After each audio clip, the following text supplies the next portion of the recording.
All right, everybody. Once again, you are watching News Now from Fox, and we are joined currently by former FBI Supervisory Special Agent Richard Denholm, who is now a professor of intelligence at George Mason University. Professor Denholm, thank you so much for joining us here on News Now from Fox. How are you today?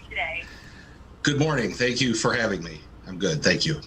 Great. Well, Professor Denholm, I really want to start by, hearing about you. Can you give us a little bit on your background and your current position?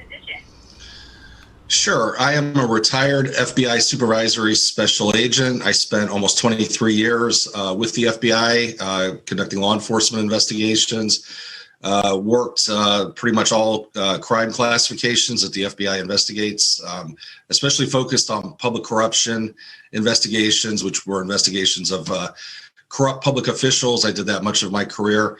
After I retired in 2018, then I became a professor with George Mason University, and I currently teach intelligence there.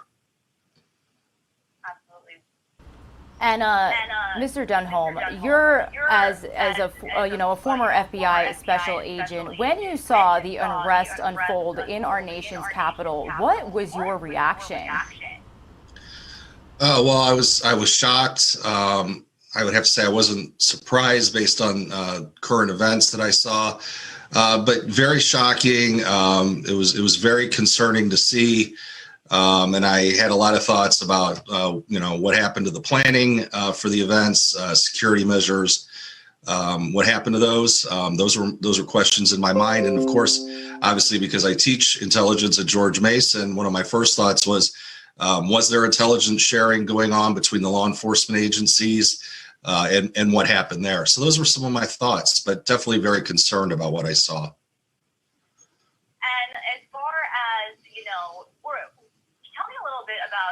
Obviously FBI and people had noticed that these protests could potentially get violent. Were there FBI agents on scene that day? Tell us a little bit about, from your experience, what could have went down that day. Well, normally what would happen when there were major events planned, the FBI would set up what would be called a command post. They could have a command post in what would be called the Washington Field Office, which is the local FBI office here in the DC area. And then they also could have a command post set up at FBI headquarters to monitor it. Now, on January 6th, I'm not sure of exactly what they had set up, whether they had a command post or not. But normally, if there were major events like that, that would occur.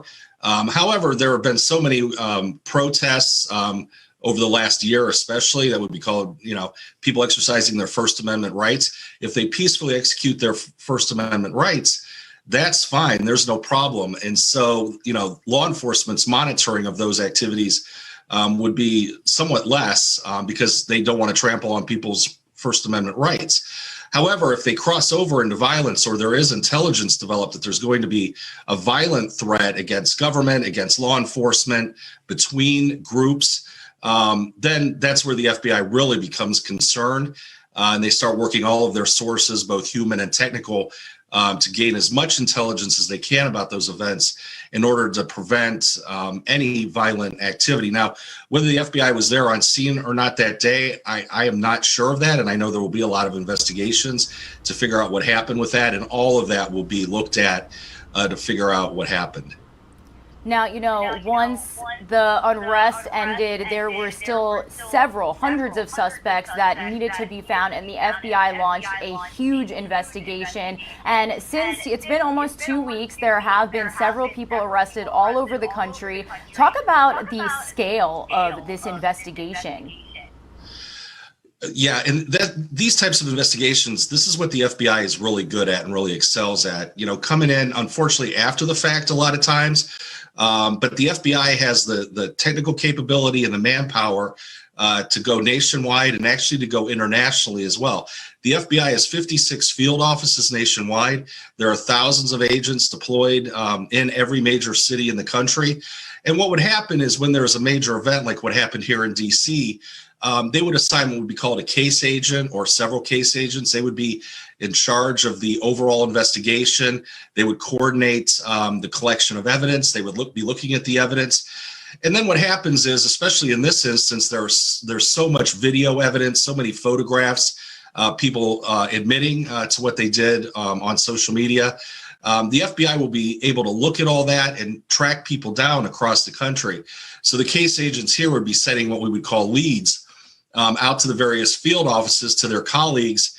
And it's just like the agent here being out there, because everybody works together in the FBI, and they would send the information they have out to those field offices. For example, if they had an arrest warrant for somebody in Kansas City, they would send that arrest warrant to the agents out in Kansas City. The agents there would then go out and arrest the person, and then they would coordinate whether they're going to bring those people back to DC for trial, or however they're going to decide to do that. But the FBI is very adept at doing these massive, large-scale investigations. It's truly what they excel at.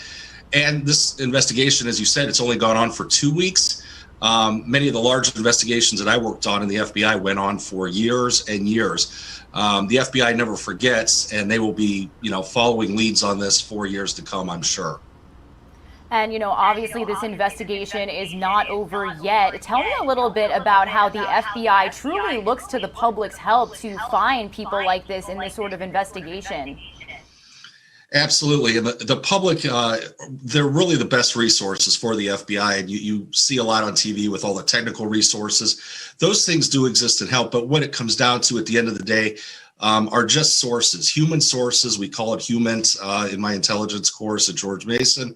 And, human beings being able to provide information to the FBI and then being able to testify later at trial are really the keys to this. Now, the FBI is, and I know on their website, they have wanted posters up with faces of various people who were involved in the riot at the Capitol.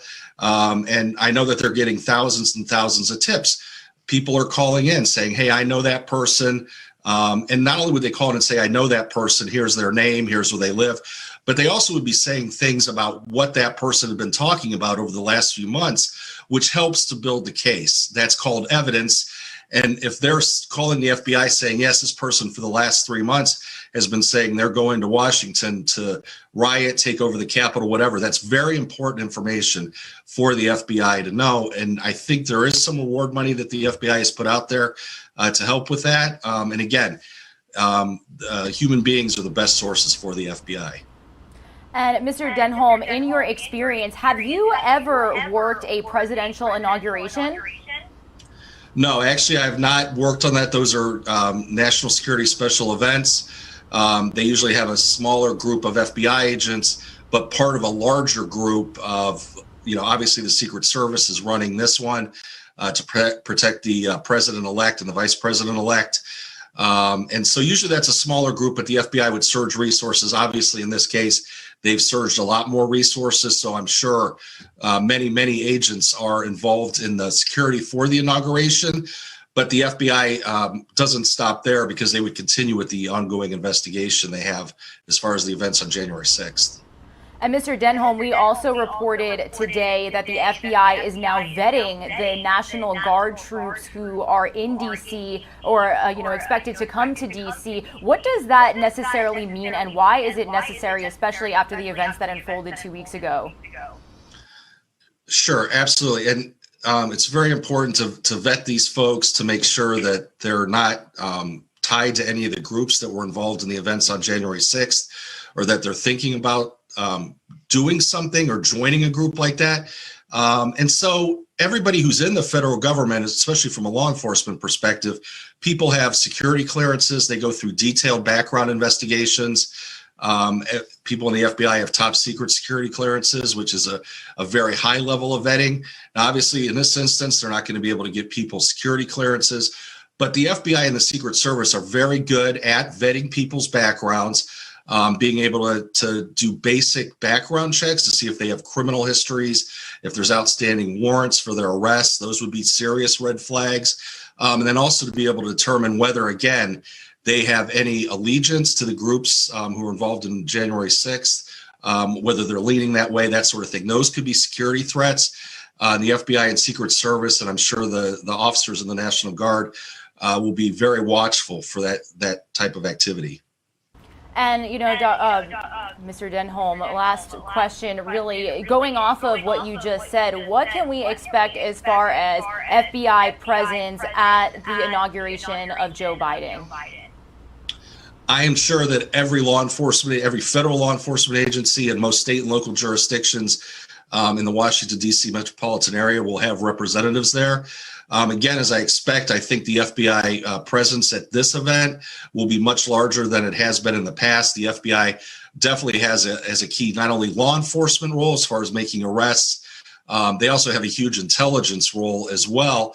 And again, they will be able to tap into resources and information intelligence across the entire United States, be able to vet that information here and share that with their law enforcement partners, the Secret Service, the Capitol Police, the National Guard. So they'll be monitoring. And again, I'm sure they have many, many agents involved this time and intelligence analysts.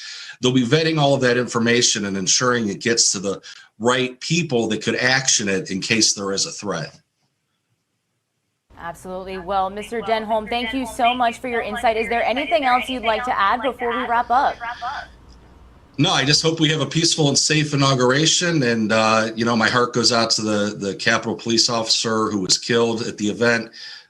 Wish that officer's family the best. And just hopefully we have a peaceful inauguration and it goes well and everybody stays safe. So thank you very much for this. Yes, and thank you for your insight. Again, Mr. Richard Denholm, former FBI Supervisory Special Agent and now Professor of Intelligence at George Mason University. Thank you for joining us here on News Now from Fox. We are very grateful for all the live guests that we are able to have here on our show. Once again, taking a live look at our nation's capital, the White House on this Monday, January 18th, taking you back